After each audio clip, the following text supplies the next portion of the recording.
Good morning, everyone. We will call the meeting to order at 9:00 a.m. this morning. In the true spirit of reconciliation, we acknowledge all those who call this land home now and for thousands of years in the past. May we respect each other and find understanding together and recognize the benefits that this land provides to all of us. If we look down on our agendas, we have 2 time commitments today. We have our public hearings for 10 a.m. Other than that, I don't believe there's anything else. As far as time commitments, Deputy Reeve Curvis will not be joining us today. He is away with Community Futures in Red Deer, I believe, for their AGM. So with that, before you, you have a proposed agenda. Are there any additions, deletions, any issues with the agenda as presented?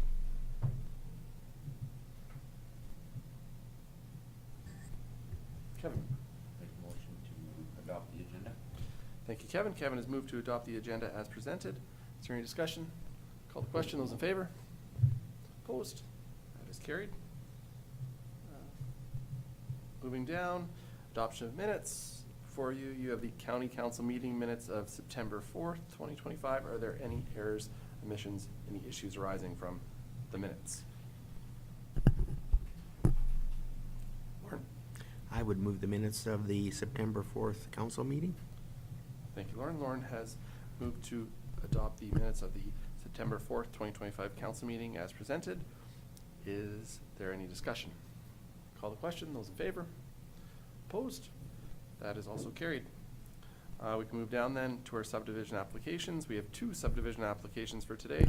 Start at D1, subdivision application 2025-0-122.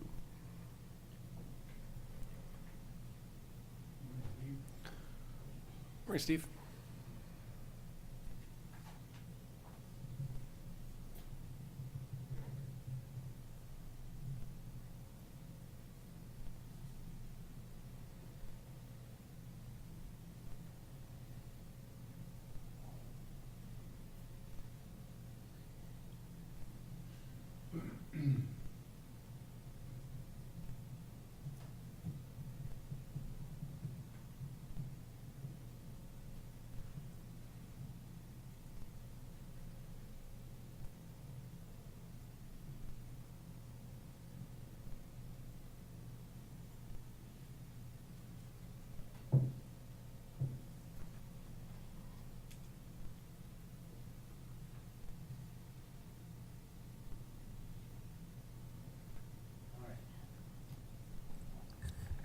Give you the little visual on the screen there. So, good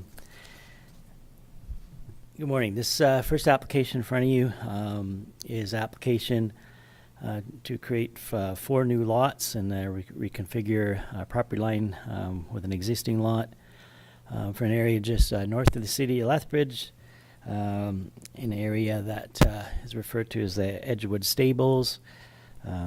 Edgewood Stables Area Structure Plan was adopted back in around 2011 for this area. This application is a continuation of what's occurred earlier out in this subdivision. The proposal involves the creation of 4 country residential lots, that property line adjustment, and a dedication of 1 municipal reserve lot for some coulee land on the north side at 1.94 acres in size. Originally, when this subdivision was done, the area on the east, in the southeast, was originally subdivided. Back after the area structure plan was adopted, a lot of that occurred around that 2012-2013 time period. When that was done, the land on the left side of that utility right-of-way, which is a 11.49 acre parcel, was left intact as one larger parcel, accommodating some horse stables that were out there and that continue to be there.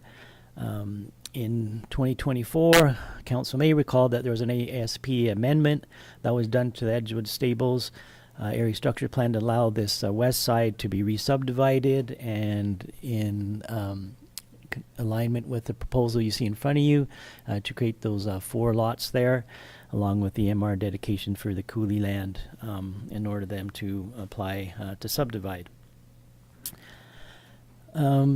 So the area structure plan that was adopted did provide a number of engineering studies that were done at the time, including establishing criteria for the development setback lines from a geotechnical analysis.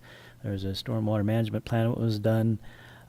As a result of that report, this proposal includes that north end where you see the 1.94 acres that will be dedicated to the county as municipal reserve land, so no development occurs in that coulee land area. That slope line there you see is the development setback line that was established from the geotech.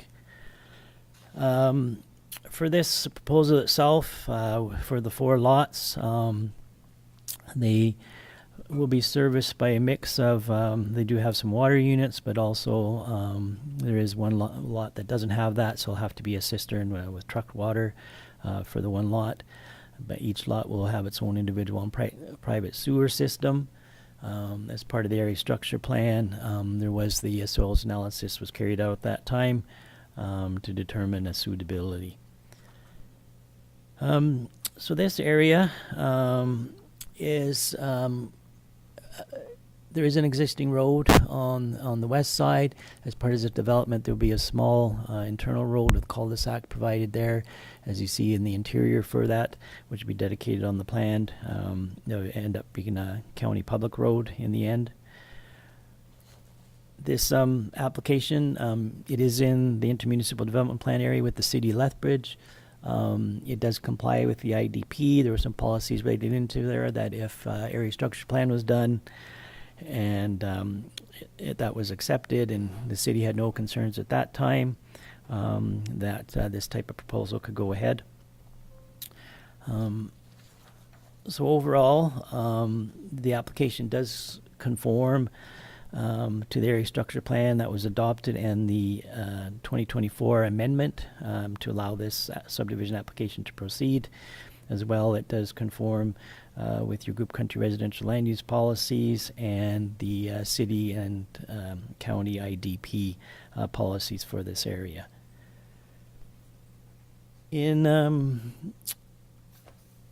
the referrals and circulation of this application, there were no objections or concerns received on their proposal. Talus did require or request that an easement be provided for them.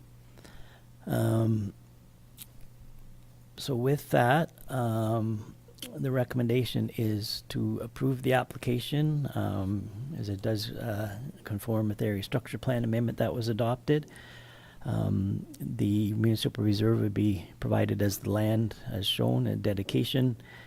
And then the other 6 conditions there for the taxes paid up to date. The development agreement entered into the county that would address all the servicing matters and the construction of the road there, the access approaches, and all those sorts of things to the county standards.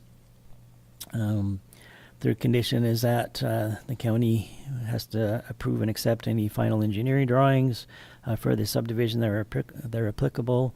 That may also be addressed through the terms of the development agreement if the county chooses to do it that way. They have to submit the final plan and survey, the talus easement, and the 6th condition regards to submission of architectural controls. In the area structure plan, there was a requirement that they had to put on their architectural controls that matched what they'd done on the east side for the first phase. So with those conditions and the provision of the municipal reserve land, the recommendation is to approve as presented. Thank you, Steve. I'd open up to council for any questions or discussion you might have. Go ahead, Lauren. Thank you, Mr. Chair. So Steve, the 1.94 acres, I see there's a couple, is there buildings on that or something? Yeah, there was. They're like little animal shelters. Oh. But,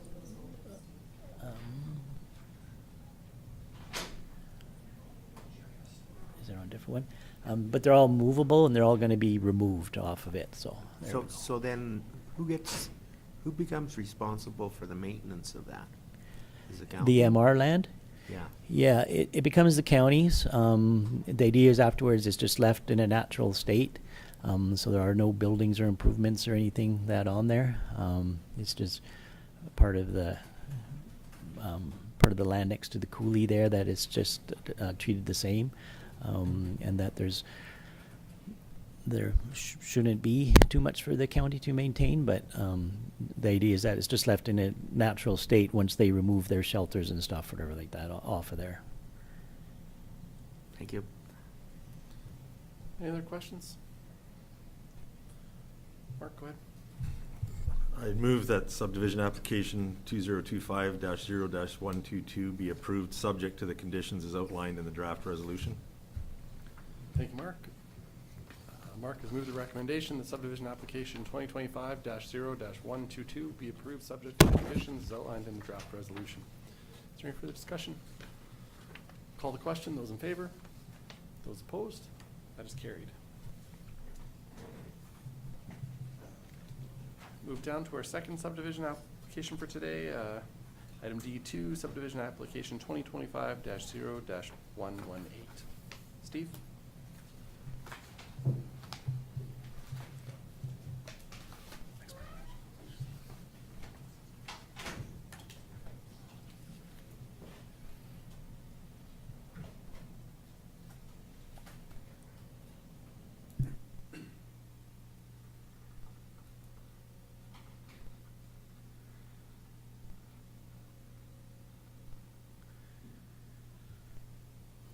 All right, thank you, Mr. Chair. This next application is just north of Coaldale, just a little bit south of the river.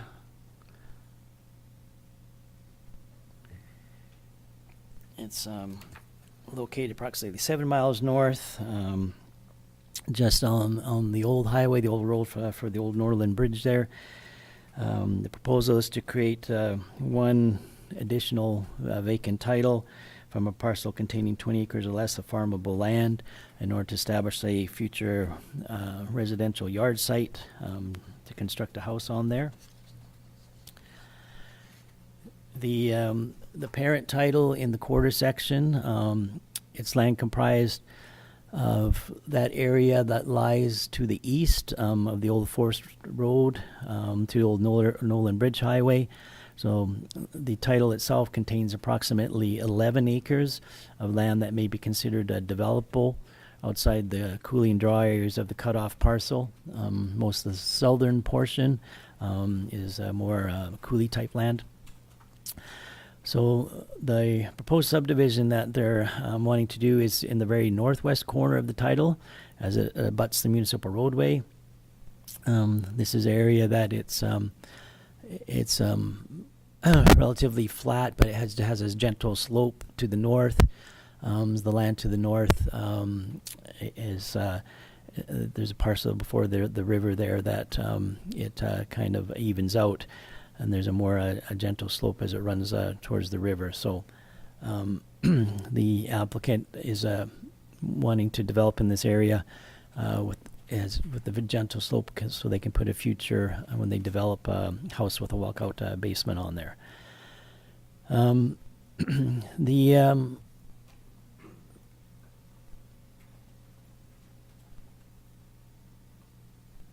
This area you can maybe see from the visual here. So there's an existing yard on the east side here that has access with the driveway that comes in. So they're proposing that they would do a shared access here to come into the yard in the northwest. This type of land here is similar to what they've developed on the east, on the other side there. As you can see to the north up there, it's just cut off, but north of that, then it's cultivated on that parcel that goes all the way down to the river. So compared to the south land here, this area is more the developable area for them to do that. So this proposed 2.6 acre lot is a vacant grassland area. It has a gentle slope to the north. The size of it and with the setbacks will allow for a residential yard to be established there.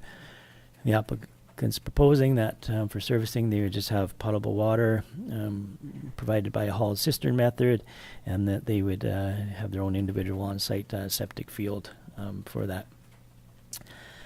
In looking at this proposal, there are no confined feeding operations, abandoned gas wells, or those types of things in the area that would affect it or residential development going forward. The province, this is an area that's flagged as potentially containing historic resources. The application was referred to the province for historical resource review, and they did respond that they had no concerns and waived any requirements.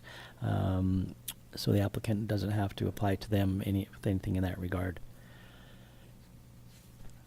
So overall, this application does meet the subdivision policy for a re-subdivision or a re-split of a parcel that contains 20 acres or less of farmable agricultural land. All the site specifics appear that they can be met. So with that, it does meet the Land Use Bylaw and your policies. During the referral out, there were no objections or concerns received on it. Since we just got yesterday a comment back from ATCO Gas, they do require an easement for a gas main and service line would need to be installed to the lot. So that is one request that just came in. If approving this application, the municipal reserve would be applicable on the 2.6 acre parcel coming out. I don't have a value back from Les on that yet, but if you approve it, that will be added in before going out to the owner. But the reserve would be applicable as a cash in lieu payment to the county on that 2.6 acres. As well, on an approval, one of the other conditions would be because it's a vacant bare land that they would have to do a soils analysis in that 2.6 acre area just to demonstrate suitability for an on-site private septic system. So on that basis, the recommendation is to approve as applied for with the provision of the municipal reserve payment and the 5 conditions there in front of you. For the taxes being paid up to date, the development agreement being entered into with the county, the final plan of survey being submitted that matches any approval you give, the soils analysis submitted, and then that utility easement as per ATCO's request. Thank you very much, Steve. Are there any questions? Not? Kevin, go ahead.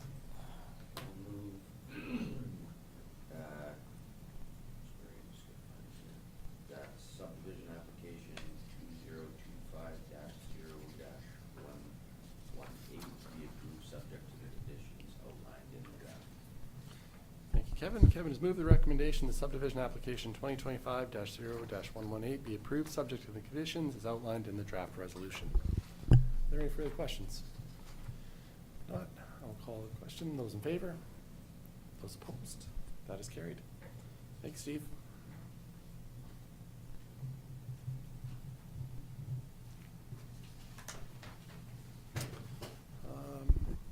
Why don't we move down into our department reports? F1, F1.1, Development and Infrastructure Development Permit Application 2025-166, Calvin Christian School Society of the Netherlands Reformed Congregations. Morning, Jessica.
I'd open up to council for any questions or discussion.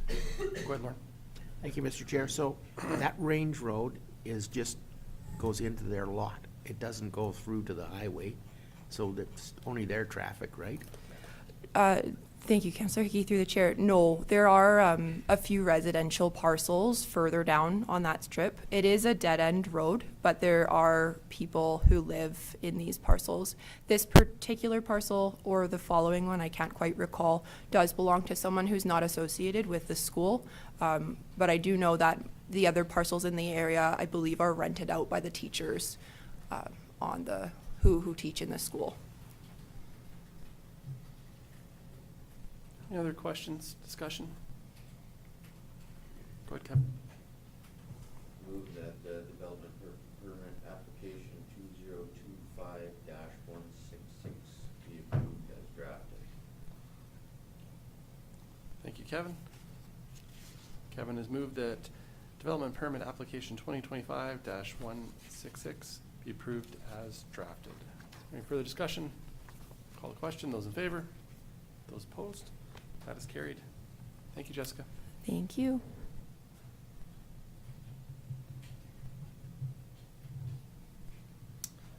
Moving down now, corporate services, F2, F2.1, the 2026 budget presentation schedule.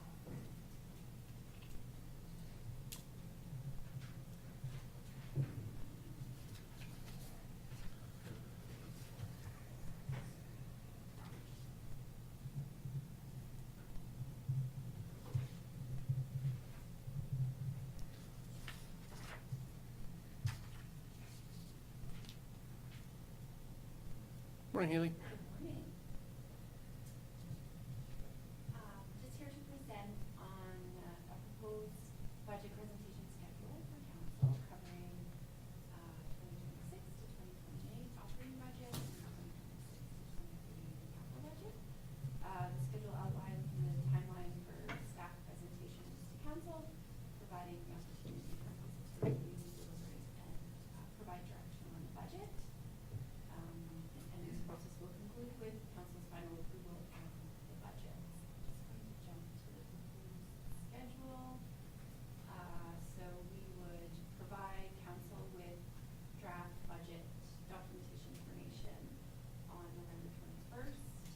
We will look at 2 council days of budget deliberations and presentations and various information.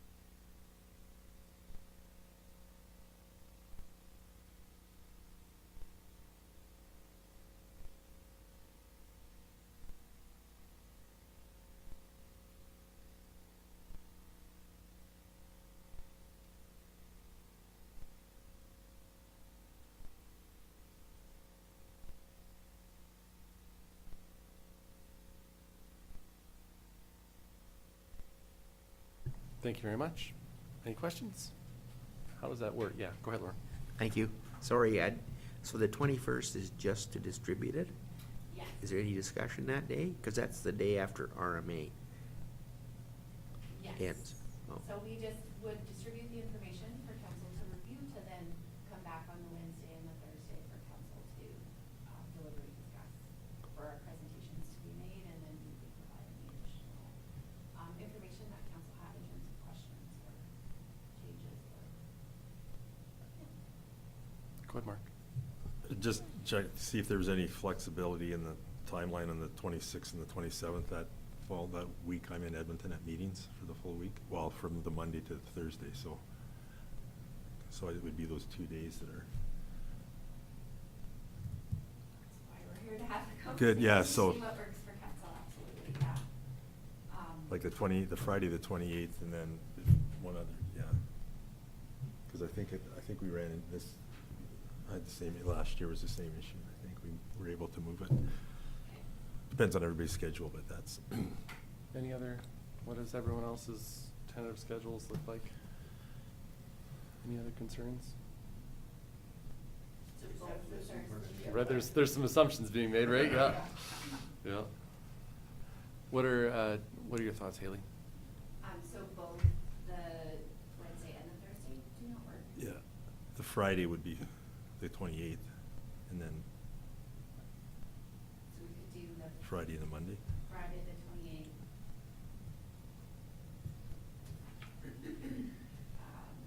Monday the 1st, and then. If that works. Presentations, and then have the budget review on the 2nd, for approval on the 4th. Is that too tight? Is that okay? Sorry to be a pain in the butt. Thoughts? Yeah. Sure. So Friday, November 28th, December 1st, and then December 2nd. If we need, the second would be an if, right? Yeah. Mhm. So are we doing the Thursday, Friday, is that what we're doing? It's a Friday and Monday. Friday, Monday. It's like a long weekend.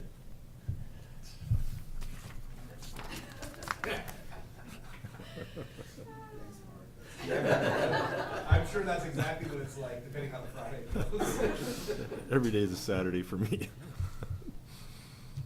work for you, Yeah. Okay.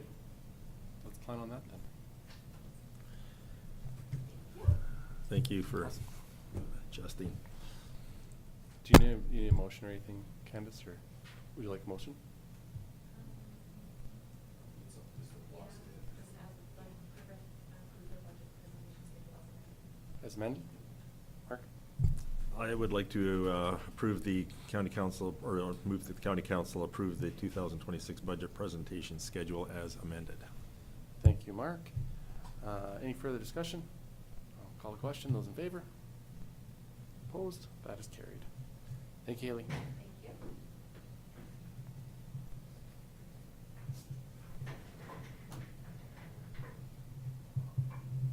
F3 Administration, F3.1, Request for Sponsorship Canada's Western Gateway in Motion, October 9th, 2025.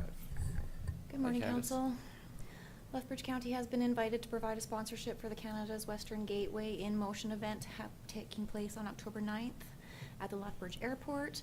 This event aims to bring together industry leaders, professional associations, training providers, and local government for a one-day conference focused on transport, logistics, warehousing, and trade. Lethbridge County is a member of Canada's Western Gateway, and its initiative between local municipalities, economic development organizations, and industry partners to advance and advocate for trade and logistics corridor in southern Alberta. Canadian Western Gateway is a trade and transportation corridor and logistics cluster reaching from the U.S. border through Lethbridge County. The initiative recently received grant funding to further its advocacy activities. This event is being held to connect industry with government, training providers, and industry associations while showcasing the strategic advantages and opportunities of the Canadian Western Gateway's corridor. The event will include an industry tour of Cando Rail, P&H at Wilson Siding, Viterra, Alberta Pulse, and Alberta Grain. Presentations will be provided by Canadian Western Gateway, CITT, I'm sorry, I don't know what that stands for, and Canada's Logistics Association and Cando, as well as a transportation panel. Our recommendation is to provide the lunch sponsorship to the event at a value of $650 with the funds being drawn from the council's discretionary reserve. Thank you, Candace. You're welcome. I'd open up to council for any discussion.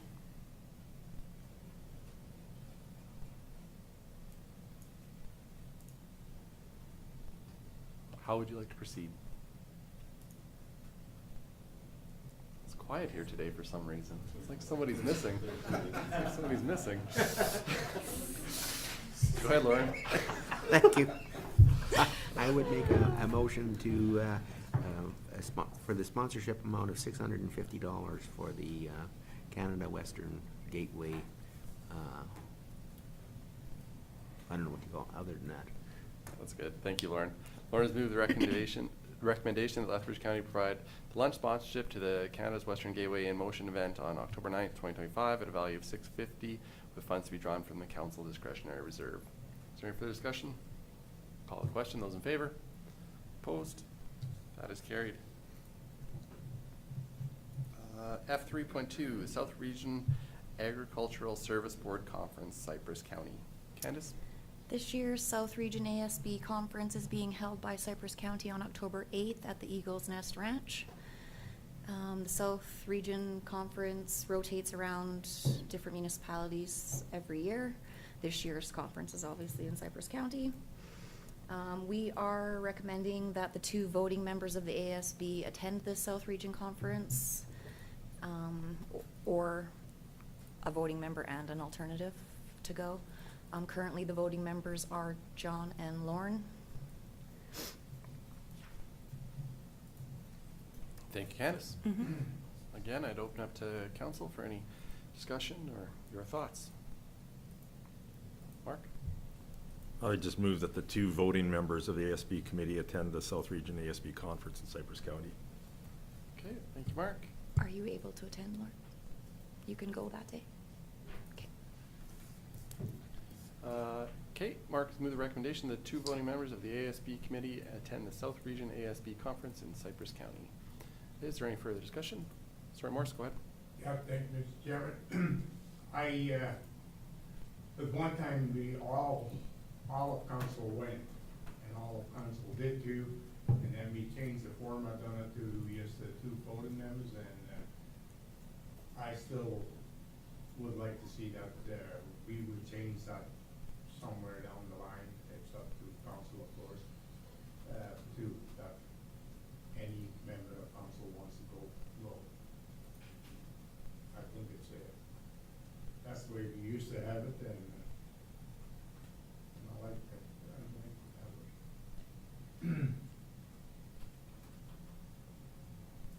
So would you? Just a comment. Just comment? Okay.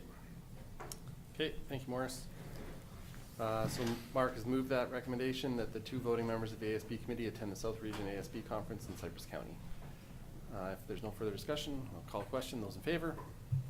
Those opposed? That is carried.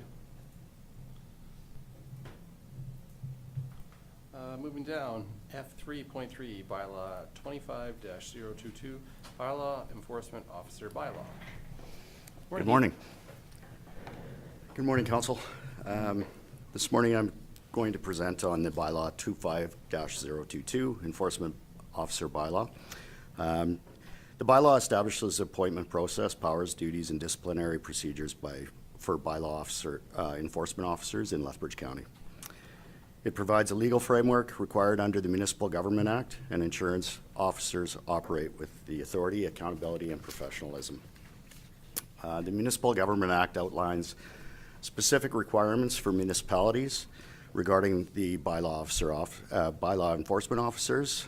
These include clearly specifying the powers and duties of bylaw enforcement officers, as well as establishing fair and transparent disciplinary procedures in cases of misuse of power, including penalties and an appeal process. The Bylaw 25-002 has been prepared to address this need. As far as financial impact, there's little to no financial impact. Training equipment and administrative oversight are ongoing operational expenses already accounted for in existing budgets. While some revenue may result from the enforcement of the county bylaws, example of fines and penalties, this is expected to be modest. The primary objective of enforcement still remains promoting compliance, fairness, and public accountability rather than generating revenue.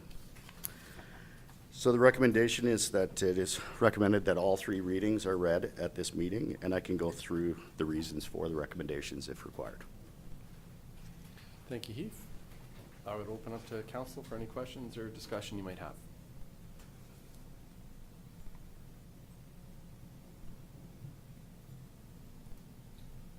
Go ahead, Kevin.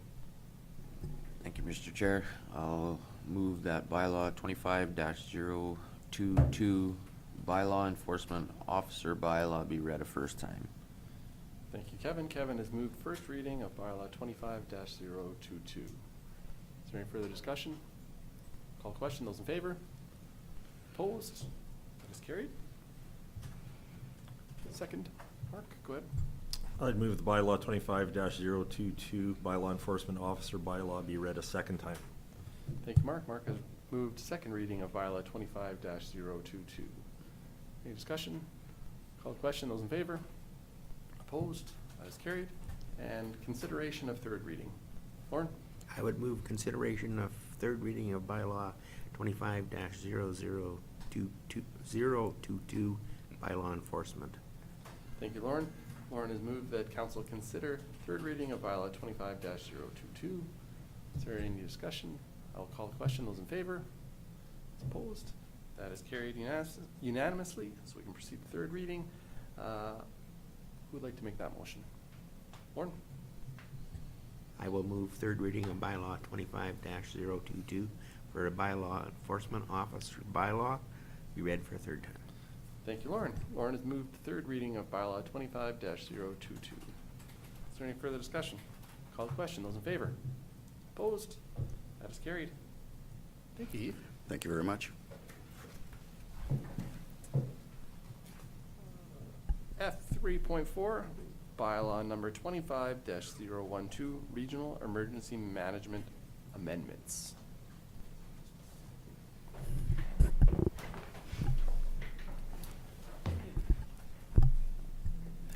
Good morning. Just here for the regional bylaw for emergency management amendments. Apologies that we're back again, but there is some amendments that are required from the approval in May. So the bylaw established a regional framework for emergency management in Lethbridge County and its partner municipalities, the Village of Barons, the towns of Colehurst, Nobleford, and Picture Butte. To comply with direction from the Government of Alberta, the amendments to this bylaw are required. These amendments are necessary to obtain the emergency management ministerial order, which will authorize a regional joint emergency advisory committee in place of separate committees for each municipality. The highlights for the amendment is that the amendments will align the definition of an emergency with the definition from the Emergency Management Act, and it'll leave the authority to declare, renew, or terminate a state of local emergency with the chief elected officials. So these changes include the emergency definition from the Emergency Management Act. Section 3B is a change to the second sentence, which will read from includes to excludes the powers. Section 7B, the powers of the REAC, so the Regional Emergency Advisory Committee, to declare, renew, or terminate a state of local emergency was deleted. And then Section 11B, which deleted the words from any regional partner to for any of its partners. So it is recommended that all three readings are read at this meeting. Thank you very much. I'd open up to council for any questions. Go ahead, Lauren. Thank you. So you mentioned the Village of Barons. Seeing as we do not have a fire, them as a fire service provider anymore, is this just covering off what would happen in a case of an emergency, or how does that work? Yeah, so it's the broader picture of emergency management, which includes all the other emergencies that could happen as well. Just to clarify, it's more of the disaster point. So if we get to a disaster management, that's when it's inclusive with Barons as well. Go ahead, Kevin. Thank you, Mr. Chair. I'd move that bylaw 25-012 regional emergency management bylaw be read a first time. Thank you, Kevin. Kevin has moved first reading of bylaw 25-012. Questions, discussion? Call the question. Those in favor? Opposed? That's carried. Second reading, Mark. Move that bylaw 25-012 regional emergency management bylaw be read a second time. Thank you, Mark. Mark has moved that bylaw 25-012 be read for a second time. Any discussion? Call the question. Those in favor? Opposed? And consideration of third reading of bylaw 25-012. Go ahead, Lauren. I would move the council consider third reading of bylaw 25-012 regional emergency management. Thank you, Lauren. Lauren has moved that council consider third reading of bylaw 25-012. Any discussion? Call the question. Those in favor? That is carried unanimously. Third reading. Lauren. I would move third reading of bylaw 25-012 regional emergency management. Thank you, Lauren. Lauren has moved that bylaw 25-012 regional emergency management bylaw be read for a third time. Any discussion?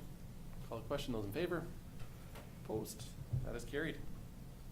Thank you. Thank you. Thank you, Council.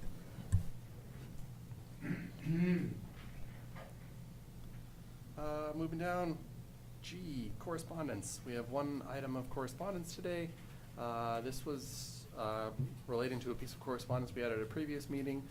We had communicated to the ministry regarding some concerns around Highway 23 and a field access.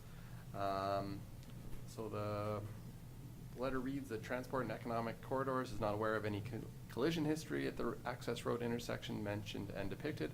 As a result of this feedback, department staff will conduct a review of the corridor to check alignment with the various design guidelines, including the presence of appropriate signage. Then they've listed a contact number for any further concerns. That was sent to the council as well as CC'd to MLA Scow and the operations manager for transportation and economic corridors. Nothing on that. We can move down to our council updates. Lethbridge County Council attendance updates for August 2025. Starting Division 1, Councilor Lauren Hickey. Lauren? Thank you. August 14th, we had Lethbridge County Council meeting. On the 16th, attended the Picture Boot Parade. That was very well attended. They had lots of floats and too much candy. The dentist will have a heyday. But anyways, the 19th, the Whoop Up Days Pancake Breakfast, and the 19th also the City Hall Mayor's breakfast, or not breakfast, barbecue. And 21st was the County Bursary Committee meeting.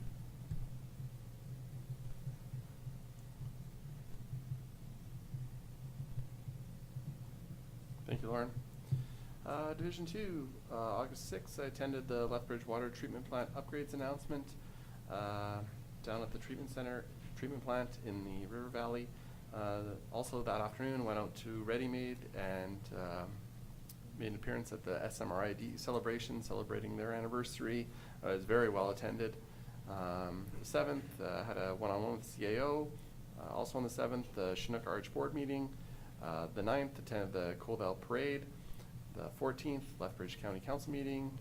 15th, we had a SRSDC virtual meeting, just discussing some of the next steps for tendering the next phase of the project. And on the 19th, the Whoop Up Days Pancake Breakfast. With the parade season wrapping up, I just want to extend a huge thank you to everyone at the county, all the staff that makes this happen. Maddie, Kelsey, Jaron, Michaela, Candace, all of our drivers, all of our volunteers, all of our candy throwers. It wouldn't happen without you guys, so thank you so much for doing what you do for us. It's a great opportunity for us to get out in the community and be seen and be part of these celebrations. It's a lot of work, I know, getting everything lined up and orchestrated, so just a big thank you to everyone that makes that happen for us. Thank you. Moving down, Division 3, Councillor Mark Sayers. Mark. Thank you, Reeve Campbell. August 9th was the Coaldale Parade.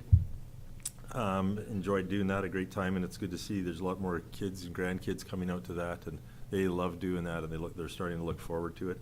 August 11th, I had an interview with the Water for Economic Development Study through the University of Alberta. August 13th, an interview with My Lethbridge. August 14th was Lethbridge County Council. On August 18th, there was an FCSS focus group follow-up in Coaldale. On the 19th, we had the Whoop Up Days Pancake Breakfast, the parade, and also the barbecue. I missed that. The 20th, 21st, and 24th worked Lethbridge District and Exhibition Casino shifts. On the 21st, we had the County Bursary Committee, and that's something we look forward to every year, and it's good to see the applications and the quality of applications that we're getting each year, so we keep monitoring that and working with it. And on the 26th, I had a tour of the Wiseman Feeders for 3 hours, and it was a great event, a great time just to tour around. I thought I was going for a 20-minute coffee, so it was great to get a tour and have a visit with one of our residents, so thanks. Thank you, Mark. Division 4, Deputy Reeve Kurbis, the 12th, weekly meeting with Community Futures Executive Director. 14th, council meeting. 19th, Whoop Up Days Parade and Pancake Breakfast, and also the Whoop Up Days City Hall Barbecue. 20th, weekly meeting with Community Futures Executive Director, and the 27th, weekly meeting with Community Futures Executive Director.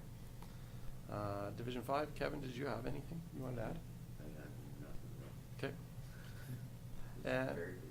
It's like you're a farmer or something. Division 7, Councillor Zeenstra. Morris. Yeah, thank you, Mr. Chairman. August the 9th, Noble Court Parade. August the 14th, Lethbridge County Council meeting. August the 16th, Victory Butte Parade. August the 19th, Whoop of Days, Pancake. Back. Thank you, Morris.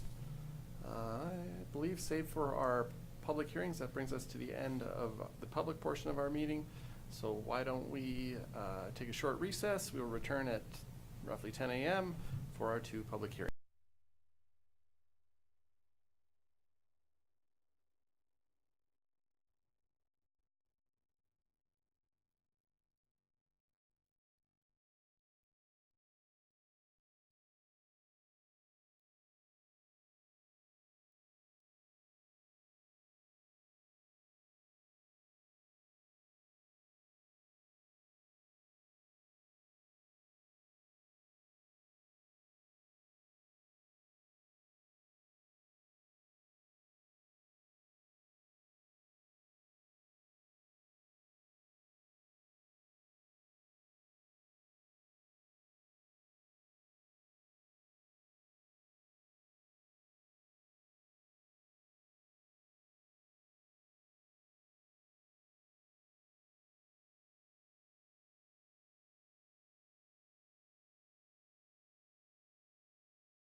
Great, we'll call the meeting back to order at 10:03 a.m.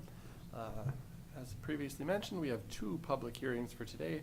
Item E1, Bylaw 25-020, amendment to the Land Use Bylaw to resonate from urban fringe to direct control, portion of Plan 1311166, Block 2, Lot 1, in the northeast 23920 west of the 4. And our second for Bylaw 25-019, amendment to the Land Use Bylaw to redesignate from rural agriculture to rural general industrial portions of legal subdivision 3 and 4 in the southwest quarter of 35922 West 4, which lie northwest of the railway right-of-way on Plan RW1889. So with that, we will recess our public meeting, and we will begin with the the public hearing for Bylaw 25-020. We are here today to hold the public hearing for Bylaw 25-020, amendment to the Land Use Bylaw to redesignate from urban fringe to direct control a portion of Plan 1311166, Block 2, Lot 1 in the northeast 23920 west of the 4. Would ask for a motion to open the public hearing. Mark. Move to open the public hearing. Mark's moved to open the public hearing for Bylaw 25-020. Is there any further are there any questions or discussion? Call the question. Those in favor? Opposed? That is carried. Public hearing is being held pursuant to the Municipal Government Act as amended. The public hearing is being live streamed via the county's YouTube page. The public hearing for Bylaw 25-020 is now officially open. I'll now ask for a review of the nature of the hearing and an overview of what is being proposed.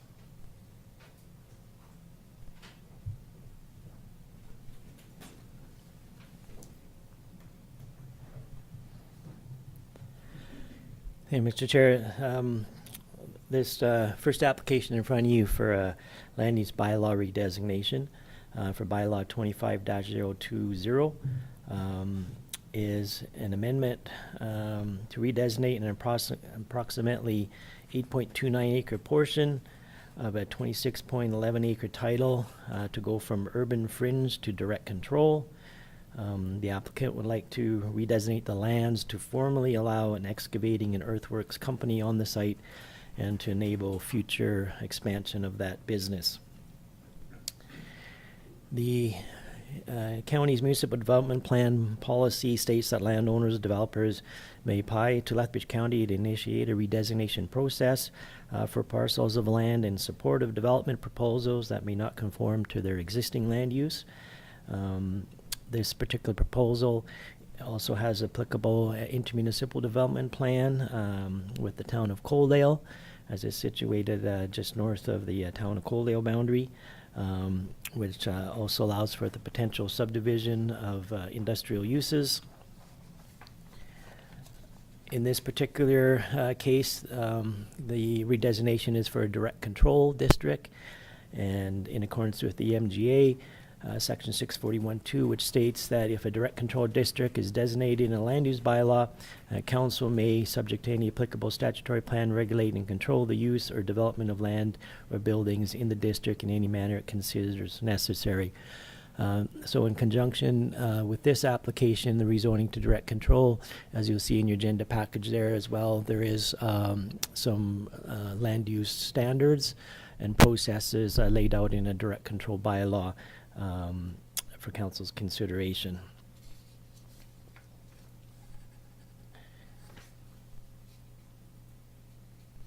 For some background on this application, this parcel of land, as you can see in the map here, which is just a little bit north of the town of Coaldale boundary. It's to redesignate just a portion of that parcel, which you can see on the screen is this area up here, outlined in the red, where these buildings are. There's a residence over on the west portion that will remain out of that. They will retain the urban fringe zoning. So the direct control is just applicable to the business portion on the east side.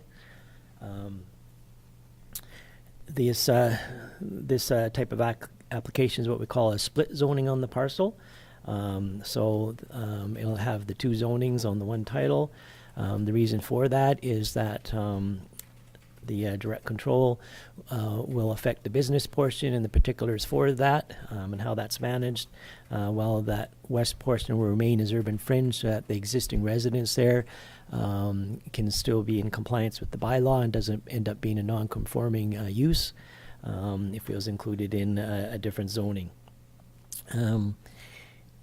The main intent of the rezoning is to allow for the existing excavating and earthworks company that established there to become legally compliant to operate the business from the site. The owner also has plans to expand the business in the future on this property. As mentioned, the subject parcel is within the county and the town of Coaldale Intermunicipal Development Plan boundary. The proposed rezoning is located adjacent to an area identified in that IDP with the town for future county industrial development, and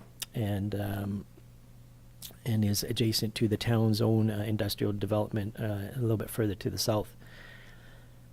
The direct control bylaw, the particulars of the bylaw presented to council is to allow the applicant flexibility to use their equipment for both agricultural and commercial purposes. The county has previously used similar direct control bylaw and zoning to manage similar land uses, and there was one done about 8 years ago, just to the west of Coaldale there, north of Highway 3, for groundbreakers that the county may recall, which was a similar type of application. As part of the referral out of this application, it was sent out to all the required external agencies for review, as well as the town of Coaldale as part of the IDP process. And there was no concerns or objections received on the proposal. The town of Coaldale responded that they had no concerns or objections with it. And looking at the application itself, there's a number of considerations that the county, on the administrative side, and as council now making a decision on the application, may consider as part of your policies and strategies. The IDP policy with the town of Coaldale mentioned that both municipalities have the right to commercial and industrial development within their jurisdiction, and this general area has been identified for this type of use. As well, policy 5.52 of the IDP mentions that any commercial industrial development shall be done in a manner compatible with the adjacent municipality, which is the case here as well. The county's MDP has a number of general criteria as well, and looking at these types of uses, looking at being directed to fragmented or poor quality agricultural lands as a priority if possible, being adjacent to a road network that could accommodate the type of anticipated traffic volume, that it proposed adheres to any IDPs, which in this case it does. Any services are available or can be provided that can accommodate the intended use, and that it's compatible with adjacent land uses or able to mitigate those. So with this application, it does appear to meet a number of those criteria. The notice of the public hearing was advertised in the August 26th and the September 2nd editions of the Sunnyhouse News, as well on the county's website and the social media accounts. Notices were also sent out to the adjacent landowners. As mentioned, there were no concerns or objections received on the application.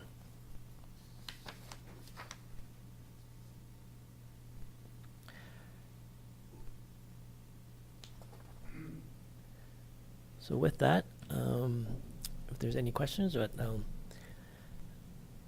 Thanks, Steve. Thank you, Mr. Chair. So, Steve, where is the balance of the parcel located? Is it include the residents? yes, so Oh. basically it's this cut off by the canal here. Okay. And I don't know if it's maybe hard to see on the screen, but this red line that comes up around here Yeah. and down, it will be the part that goes to the direct control, and then the balance here and with the residents over here will just remain urban fringe, which everything else in adjacent is to. I don't know Okay. if it, That's good. Thank you. yeah. Other questions of Steve at this time? This is council's opportunity to receive input from the public. Those making presentations are asked to state their name and review their points. We ask you refrain from asking questions to council. Excuse me. The intention of the public hearing is not to debate or defend the contents of the bylaw or the position which individual councillors may have on the bylaw. Questions asked the councillor by a presenter may be ruled out of order. Presentations to council will start with the applicant who has made a submission, followed by any other persons wishing to comment on the proposal. Please keep your comments to the point. After each speaker, members of council will be permitted to ask questions of the presenter to clarify any details. No debating or questions from the floor will be allowed. Each speaker will be allotted up to 10 minutes. Additional time may be granted at the discretion of council. At this time, I would ask if there's anyone wishing to speak to the proposed bylaw. Ask again, is there anyone wishing to speak to the proposed bylaw? And for a third time, I will ask if there's anyone wishing to speak to the proposed bylaw. Seeing none, I would ask for a motion to close the public hearing. Morris moved to close the public hearing at 10:15 this morning. Is there any discussion? Call the question. Those in favor? Opposed? That is carried. Now resume our public meeting. Is there any questions, any discussion? I just would offer one comment, I guess. I know that there are parallels between this and a similar one to the west that we handled years ago. I know this area well, and my only concern, I guess, is with a lot of these things is just traffic. In the case of the DC to the west, there was a direct line to Highway 3, roughly a mile of road, and I felt like most of the traffic was confined to that, whereas as this parcel has been used for different uses over the years with the construction, with cattle hauling and a number of other uses, there is a line to Highway 845 if they were to just travel north to the intersection, then be a mile over. If you head south, you head into the town of Coaldale.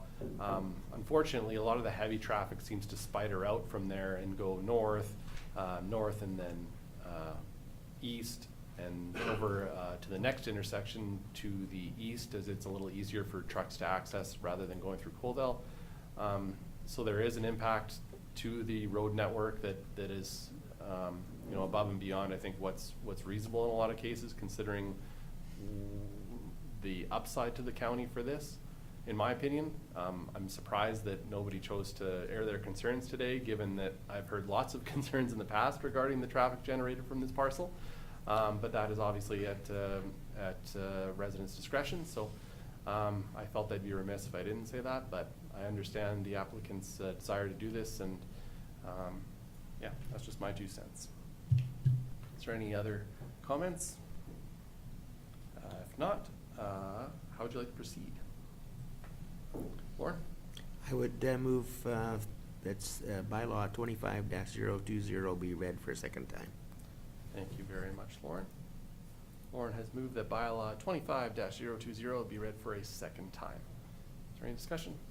Call the question. Those in favor? Opposed? That is carried. And third, Kevin. Thank you, Mr. Chair. I'd move that bylaw 25-020 be read a third time. Thank you, Kevin.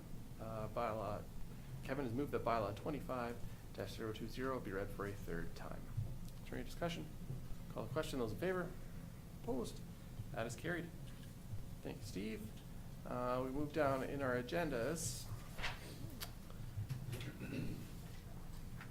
We have the public hearing for bylaw 25-019. So again, we will recess the regular meeting.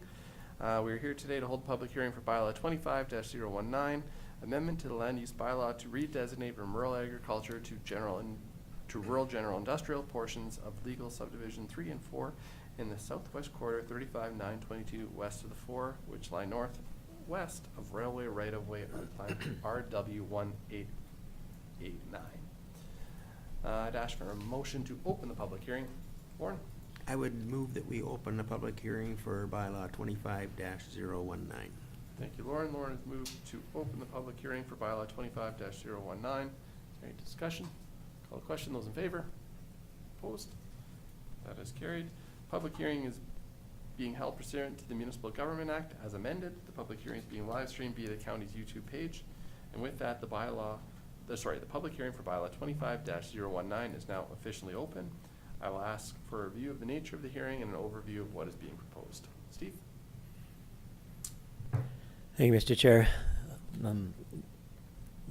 This next redesignation application to the Land Use Bylaw in front of council is to redesignate an approximate 2-acre portion of a title legally described as those portions of legal subdivisions 3 and 4 in the southwest of 35-922 west of the 4th Meridian, which lie northwest of railway right-of-way on Plan RW 1889, containing 25.81 acres to be designated from rural agricultural to rural general industrial. The purpose is that the applicant would like to establish an agricultural-based trucking operation to operate from that site.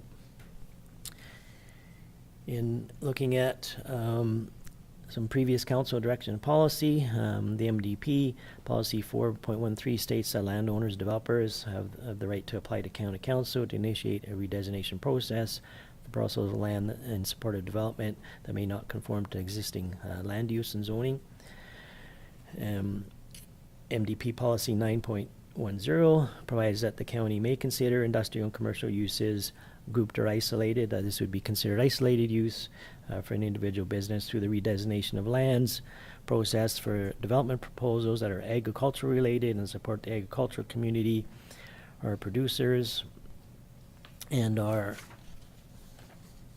non-labor intensive industries which require relatively large areas of land but require minimal on-site improvements, services, and public amenities. Bylaw 25-019 we received first reading back on August 14th, 2025, upon which established that this public hearing could be advertised and go ahead. As some of the background information on this application, the applicant is wishing to redesignate a portion of the land to establish for the agriculture-based trucking operation to be located on site, and that will allow for the uses prescribed in the RG Land Use District, which includes trucking operation.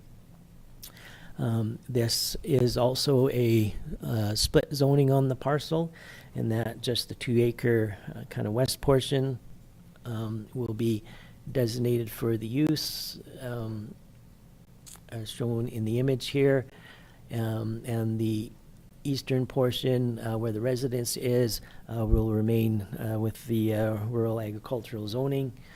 The reason for that is that in a rural general industrial land use district, residential dwelling is not a permitted use. So that would then result in being non-compliant with the land use bylaw. So by leaving it out, that portion of the lot where the house sits will still be under the rural agricultural land use district and the applicable standards with that district, and is a permitted use. The application itself for that 2-acre portion, which is this area in here, is the subject of the rural general industrial rezoning application. The applicant proposes to, in the future, if he's successful here on the rezoning, apply for development permit to put a building there and to park 5 or 6 tractor trailer units overnight at the site. The trailers are mainly auger feed trailers associated with the business.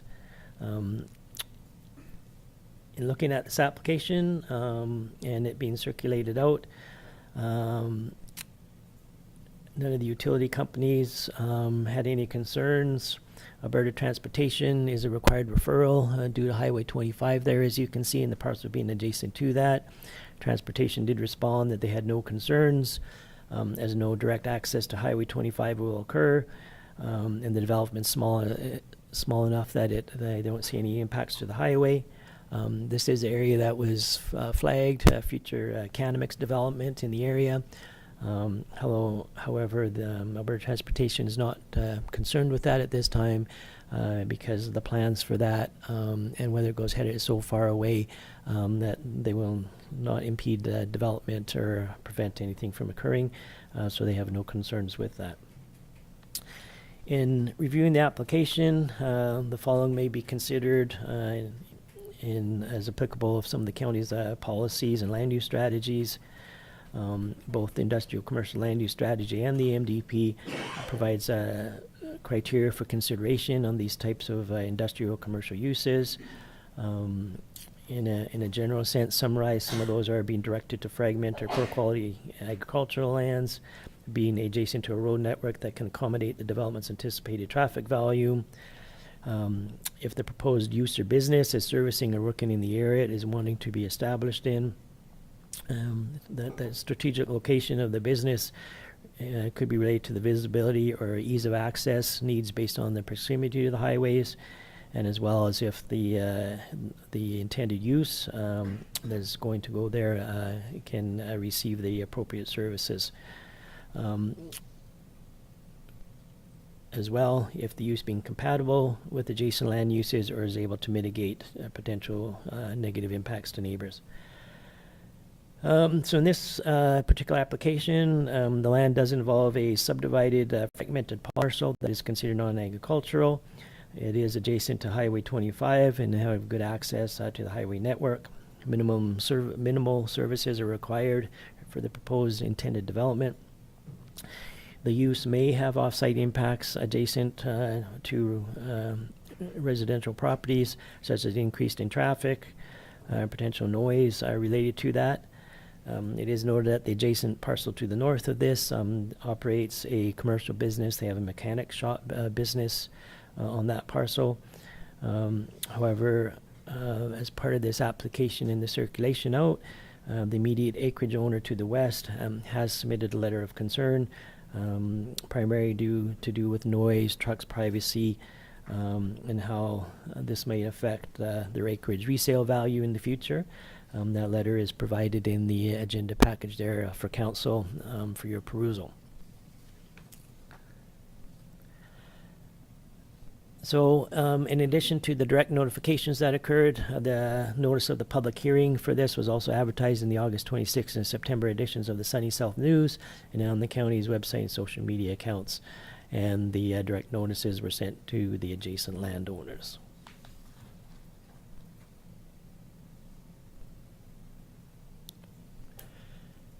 So with that, are there any questions on the application or proposal itself? Hey, Steve, I'd open up to council. If not, this is council's opportunity to receive input from the public. Those making presentations are asked to state their name and review their points. We ask you refrain from asking questions to council. The intention of the public hearing is not to debate or defend the contents of the bylaw or the position which individual councillors may have on the bylaw. Questions asked of a councillor by a presenter may be ruled out of order. Presentations to council will start with the applicant who has made the submission, followed by any other persons wishing to comment on the proposal. Please keep your comments to the point. After each speaker, members of council will be permitted to ask questions of the presenter to clarify any details.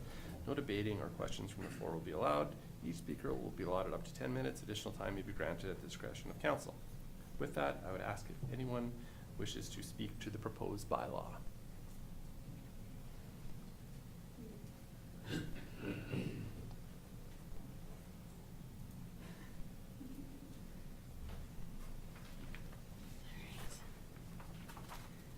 Good morning. My name is Nicole Dolan. I work for Race Trucking, which is the company that is proposing to purchase the lot. So we are aware of the concerns that were raised by the adjoining neighbor, I guess you could say. So just in reference to that, we just wanted to address those concerns and hope that we can reach a positive outcome for everybody involved.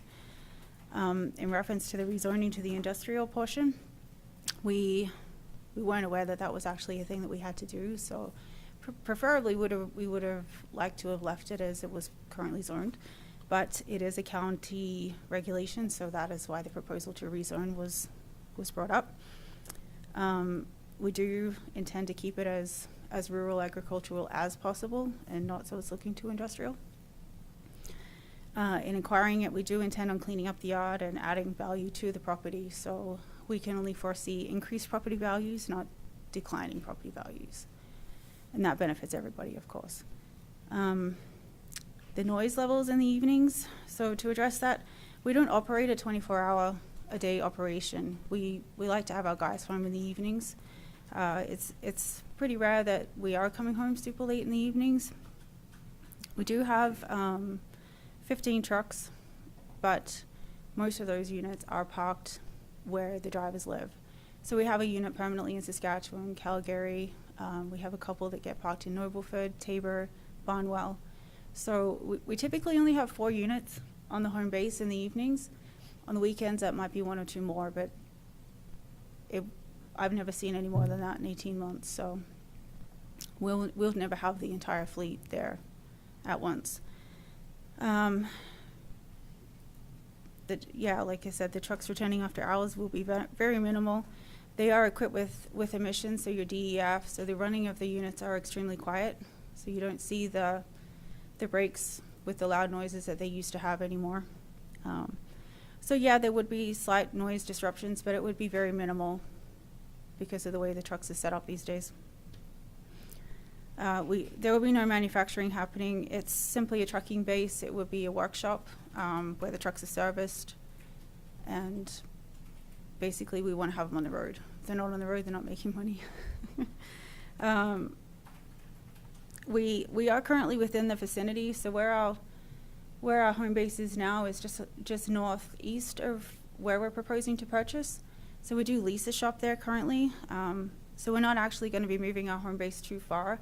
Our trucks do travel on Range Road 222 daily, and we are frequent in the area. So we are around there. So like the impact to Range Road 222 you wouldn't see a difference because it's already a high traffic zone.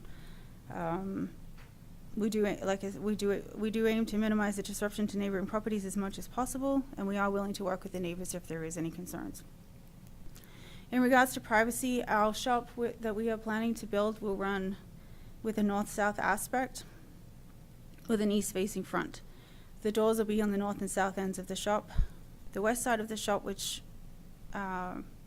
is a concern for the neighbor, there won't be any windows, so there'll be no visibility outside of the shop into their yard. In 18 months or so of my working for the company, I don't know if we've ever had more than 4 or 5 people in the yard at any given time. I believe that the shop will also aid as a sound buffer to the neighbors and help them to reduce the noise coming from Highway 25. There is good tree line between the properties. There's a good tree line down the driveway as well. And if need be, we can absolutely put up a wooden fence down the driveway on the south side of the driveway or add some more trees. We are a small operation in respect to our team of drivers, and as mentioned before, predominantly on the road. More than 50% of the fleet are parked off-site. We have extremely trustworthy crew of men. They're not about to come and cause any nuisance for anybody in their surrounding. They're all family-oriented people. So in summary, we will absolutely do everything we can to minimize any disruption to neighboring properties. We're very conservative in that aspect. We're not here to hindrance anybody. We simply want to have a home base that's ours. We can have a little bit of a bigger shop, move around a little bit easier. And again, we're not a 24/7 operation. We don't work on Sundays. And at most, I can only 5 to 6 was what we put in on the application for the units being parked at the site, but that's a generous amount of trucks. The other units are kept off-site. So I hope that addresses concerns. Thank you. Thank you. Any questions? Thank you very much. Thank you. I would ask if there's anyone else wishing to speak to the proposed bylaw.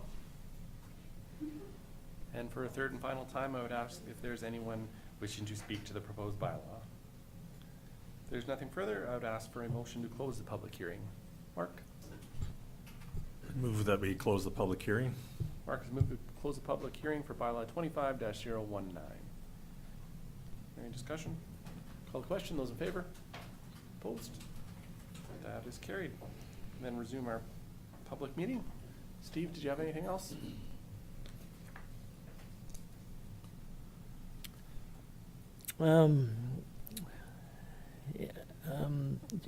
Just to mention that as you can see in the agenda report as well, if the applicants were successful in obtaining the rezoning here, that portion that goes to the RGI, if the bylaw is approved, would be taxed at the county's commercial industrial tax rate, with the zoning and the use of what they're proposing on there. As outlined in the package there, the recommendation in front of you is for the bylaw to be read a second and third time. The reasons for that is the operation is relatively small in scale, and the rezoning will enable the local trucking business that caters to agricultural operations in the area to establish in a close proximity to a provincial highway. Of course, the alternatives that council has is you may refuse the second reading of the bylaw. I guess the pros to that is maybe the adjacent acreage owner to west wouldn't have any concerns. The cons are that the refusal would limit the opportunity for the agricultural trucking business to establish in the area it services and on this particular parcel. So with that, this is other items of clarification for council. That's the proposal and recommendation in front of you. Thank you, Steve. I would open up to council. Do you have any questions? Not? How would you like to proceed? Kevin? Thank you, Mr. Chair. Sounds like they're willing to work with their neighbors there, so I would move that bylaw 25-01 be read a second time. Thank you, Kevin. Kevin has moved that bylaw 25-019 be read for a second time. Any discussion? Call the question. Those in favor? Opposed? That is carried. And third reading. Lauren? Thank you, Mr. Chair. I would move third reading for bylaw 25-019. Thank you, Lauren. Lauren has moved that bylaw 25-019 be read for a third time. Any discussion? Call the question. Those in favor? Opposed? That is carried. Thank you very much, Steve. I believe that brings us towards the end of our public meeting. We just have one item for a closed session today. Item 1, CAO report, CBEC, ATIA, sections 19, 20, 28, and 29. I would entertain a motion to enter a closed session. Lauren? Oh, you're good. Thank you, Mr. Chair. I would move that we enter a closed session. Lauren has moved to enter a closed session at 10:36 a.m. this morning.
question? Those in favor?